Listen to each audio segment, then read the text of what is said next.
তিন বছরের চুক্তিতে ইস্টবেঙ্গলে সই করলেন ডেভিড লালহান সাঙ্গা।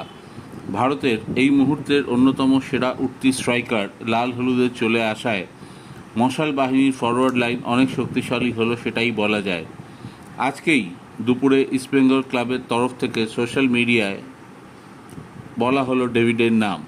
ডেভিডের উত্থান গত 2 বছরে উল্কার মতো হয়েছে ভারতীয় ফুটবলে।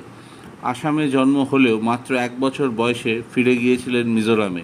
সেখানেই আইজলের জুনিয়র দল, তারপরে সিনিয়র দল, তারপর সেখান থেকে কলকাতার মোহামেডান স্পোর্টিং ক্লাব।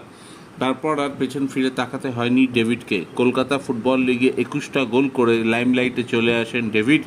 এরপর ডুরান্ড কাপে গোল্ডেন বুট পান 6টা গোল করে, আই লিগে করেছেন 5 গোল, চ্যাম্পিয়ন করেছেন মোহামেডানকে। সুনীল ছেত্রী নিজে বলে গেছেন তার জায়গা নেওয়ার সব রকম মশলা আছে ডেভিডের মধ্যে, শুধু নিজেকে ধরে রাখতে হবে এবং আগামী